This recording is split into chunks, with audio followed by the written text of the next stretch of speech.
Hello everyone, my name is Dr. Charu Datta and today in this video I am going to talk about the big change in the politics of the Pakistan. तो recently Pakistan के जो president हैं उन्होंने national assembly को dissolve कर दिया है। पाकिस्तान का जो लोअर हाउस है नेशनल असेंबली उसे डिसॉल्व कर दिया है और ये भी अनाउंस किया है कि with in next 3 months with in next 90 days fresh elections होंगे पाकिस्तान में। बट इससे पहले कि हम आगे बढ़े, let me tell you about us. We train students for CLAT, ALET and various other law entrance exams. Okay, so if you want to check out our video, you can download our app Success Ahead Education Services from Google Play Store. चलिए इस issue को हम detail में समझते हैं। आप जानते हैं कि पाकिस्तान के प्राइम मिनिस्टर हैं मिस्टर इमरान खान, राइट? तो मिस्टर इमरान खान के रिकमेंडेशन पर पाकिस्तान के जो प्रेसिडेंट हैं जिनका नाम है आरिफ अलवी, इन्होंने नेशनल असेंबली को या लोअर हाउस को डिसॉल्व कर दिया है। ऐसा क्यों? Because no confidence motion or a motion of no trust was going to be passed against the PM of Pakistan, जो पार्टी इस वक्त मेजॉरिटी में है, तहरीक इंसाफ, उसके खिलाफ नो ट्रस्ट मोशन पेश किया जाना था। उसके पहले ही नेशनल असेंबली को डिसॉल्व कर दिया गया है और मिस्टर इमरान खान ने पूरे नेशन को एड्रेस करते हुए कहा है कि with in next 90 days with in next 3 months the fresh elections will be held in Pakistan. ये कैसे हुआ है, इस पूरे एपिसोड को हमें समझना पड़ेगा। तो जो ऑपोजिशन पार्टीज हैं पाकिस्तान की, जो मेजर ऑपोजिशन पार्टीज हैं, सबसे पहले तो उन्होंने पाकिस्तान के नेशनल असेंबली के जो स्पीकर हैं जिनका नाम था असाद कायसर, इनके खिलाफ नो कॉन्फिडेंस मोशन पेश किया। अब ये कैसे किया? They moved a resolution to the secretary of the national assembly secretariat. तो सबसे पहले नेशनल असेंबली के जो स्पीकर हैं उनको नो कॉन्फिडेंस मोशन उनके खिलाफ पेश किया। आप जानते हैं, जैसे इंडिया की भी मैं बात करूं तो हमारा जो लोअर हाउस होता है लोकसभा, वहां पे कौन हेड करता है? स्पीकर। सिमिलरली पाकिस्तान की जो लोअर हाउस है जिसे नेशनल असेंबली कहते हैं, उनका भी एक स्पीकर है। तो ही वॉज मिस्टर असाद कायसर। पहले तो इनको हटा दिया। अब लोकसभा की या मैं बोलूं नेशनल असेंबली की जब भी मीटिंग्स होती हैं तो they are always presided by the speaker और डिप्यूटी स्पीकर। तो जब डिप्यूटी स्पीकर जिनका नाम था कासिम खान सूरी, इन्होंने चार्ज लिया, असाद कायसर को हटा दिया, स्पीकर को हटाया, जिसके बाद डिप्यूटी स्पीकर मिस्टर सूरी ने चार्ज लिया, मतलब he was sitting on the chair of the session of National Assembly. So he rejected the no confidence motion by declaring it unconstitutional. थोड़ा सा हम पाकिस्तान की पार्लियामेंट के बारे में बात करते हैं। I hope you all know the meaning of term by cameral legislature. इसका मतलब होता है system of having to houses. तो पाकिस्तान की जो पार्लियामेंट है उसमें भी दो हाउस होते हैं। The upper house is called as senate, जिसकी टोटल स्ट्रेंथ होती है 100, and the lower house is called as a national assembly, जिसकी टोटल स्ट्रेंथ होती है 342। किसी भी पॉलिटिकल पार्टी के लिए पावर में आने के लिए जो रिक्वायर्ड मेजॉरिटी होती है ना, दैट इज 342 डिवाइडेड बाय 2 + 1, मतलब 1 more than 50% of the strength of the house. ये रिक्वायर्ड मेजॉरिटी होती है किसी भी पॉलिटिकल पार्टी के लिए सरकार बनाने के लिए। तो पाकिस्तान में this required majority was 172।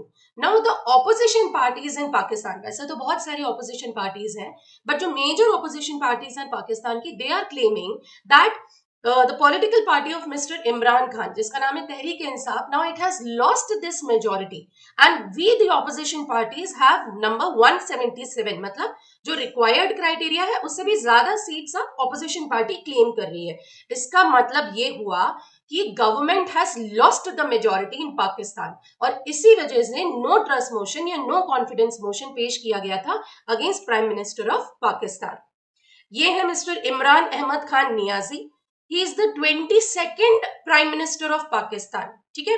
And जिस पॉलिटिकल पार्टी के ये चेयरपर्सन है उसका नाम है तहरीक इंसाफ, जिसको पीटीआई भी बोलते हैं, ये भी मैंने आपको बताया। So he took the charge of the prime minister's office on 18th of August 2018। 2018 में ये प्राइम मिनिस्टर बने थे। पीएम का जो टर्म होता है it is for 5 years। So before the completion of the term only a no confidence motion was about to be passed against him, ठीक है।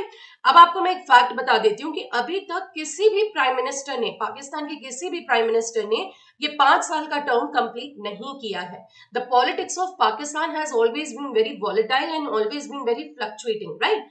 अब इस पूरे इशू में 2 आर्टिकल्स बार बार न्यूज में आ रहे हैं।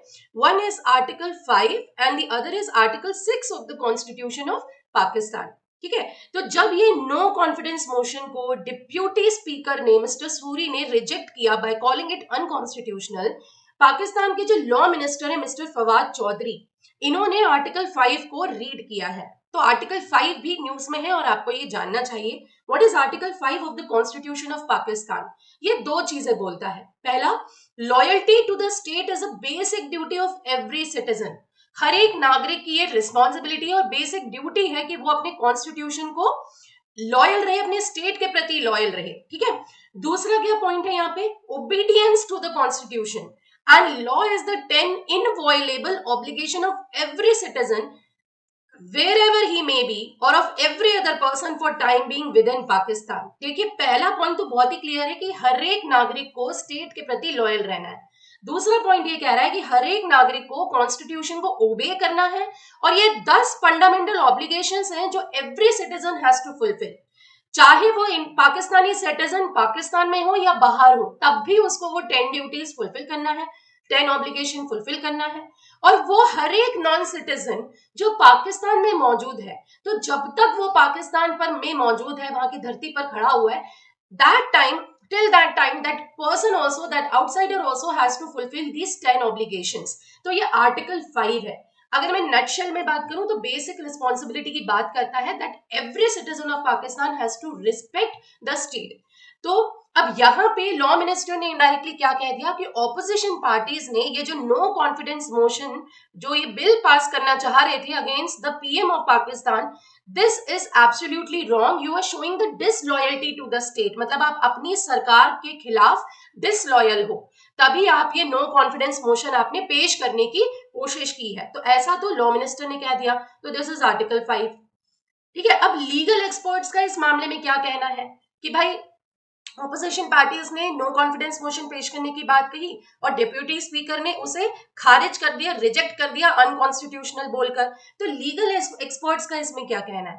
लीगल एक्सपर्ट्स का इसमें कहना है कि जब अटॉर्नी जनरल ने ऑलरेडी सुप्रीम कोर्ट में बोल दिया था कि वोटिंग होने वाली है, भाई नो कॉन्फिडेंस मोशन पेश किया जाएगा against the prime minister because his political party, his alliance has lost the required majority, उसके बाद अगर आपने इस नो कॉन्फिडेंस मोशन को खारिज कर दिया है तो this is strictly disrespect of the constitutional provisions. ठीक है। तो डिप्यूटी स्पीकर ने जो किया है ना on the advice of the PM, या प्रेसिडेंट ने नेशनल असेंबली को जो डिसॉल्व कर दिया है, ये बिल्कुल सरासर गलत है। This is unconstitutional.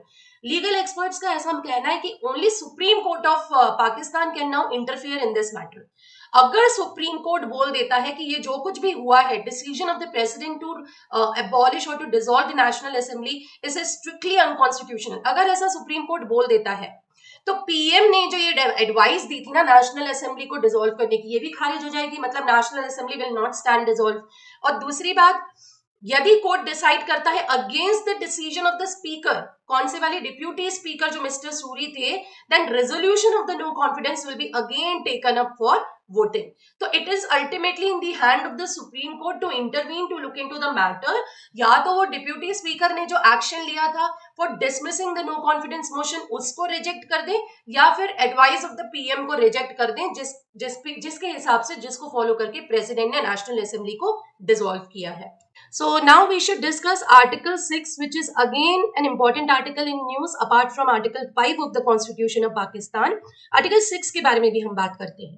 तो जो पाकिस्तान की मेजर ऑपोजिशन पार्टीज हैं, जैसे कि पाकिस्तान मुस्लिम लीग नवाज, ठीक है, या पाकिस्तान पीपल्स पार्टी, इन्होंने क्या कहा है? इन्होंने कहा है कि इमरान खान की सरकार ने ट्रीजन कमिट किया है, दैट इज देशद्रोह आप बोल सकते हैं, under article 6 of the constitution by rejecting this voting on no trust motion. इसी वजह से आर्टिकल 6 भी जो है वो हाईलाइट हो गया है। Now what does article 6 says? Any person who abrogates or subvert का मतलब होता है to undermine the authority of the constitution or institution, or suspend or hold in abeyance, or attempts to conspire to abrogate or subvert or suspend or hold in abeyance the constitution by use of force or show of force or by any other unconstitutional means shall be the guilty of high treason। तो जो major opposition parties है ना पाकिस्तान की, PPP, PMLN, इन्होंने ये बोला है कि भैया इमरान खान की जो पार्टी है उन्होंने एक्ट ऑफ ट्रीजन कमिट किया है। आप बोल सकते हैं देशद्रोह या राष्ट्रद्रोह इन्होंने कमिट किया है। क्यों? क्योंकि इन्होंने कॉन्स्टिट्यूशन की पावर को अंडरमाइन करने की कोशिश की है। इनके खिलाफ जो vote of no trust motion पेश किया जाना था उसको इन्होंने जिस तरह से रिजेक्ट किया है, दैट इज अनकॉन्स्टिट्यूशनल। आर्टिकल 6 के कुछ इंपॉर्टेंट क्लॉजेस भी हैं जो हमें पता होना चाहिए। सेकेंड क्लॉज कहता है आर्टिकल 6 का that any person which is aiding, abetting और collaborating in the act will also be considered guilty of high treason. तो ऐसा कोई बंदा जो कॉन्स्टिट्यूशन की पावर को अंडरमाइन करने में मदद कर रहा है ना, that person will also B charge with high treason. इसी का क्लॉज 2A कहता है the act of high treason can not be validated by any court including the supreme court and high court. मतलब यदि आर्टिकल 6 इन्वोक किया गया है, मतलब अगर किसी ने ट्रीजन का एक्ट कमिट किया है, तो यहाँ पर कोर्ट की मोहर की भी जरूरत नहीं है, हाई कोर्ट और सुप्रीम कोर्ट के कहने की भी जरूरत नहीं है। That is totally understood if any person has undermined any constitutional provision. ठीक है। और लास्ट क्लॉज इसका ये कहता है कि पार्लियामेंट के पास ये पूरा पावर होगा that such person will be punished if they are found guilty of high treason. ठीक है। आर्टिकल 5 में हमने क्या देखा था, पाकिस्तान के जो लॉ मिनिस्टर है उन्होंने कहा था it is responsibility of every citizen of Pakistan to be loyal to the state, कि वो अपनी सरकार के प्रति लॉयल रहे। और ऑपोजिशन ने नो कॉन्फिडेंस मोशन पेश करके डिसलॉयल्टी शो की है। और आर्टिकल 6 में ऑपोजिशन पार्टीज क्लेम कर रही हैं कि this political party of Mr. Imran Khan या government they have tried to commit the act of treason. Why? Because they have undermined the power of the Constitution of Pakistan. So ये दोनों articles आपको ठीक से पढ़ना है और याद करना है। ठीक है। So that's it for the topic. I hope आपको ये समझ में आया होगा। Please keep sharing and liking our videos.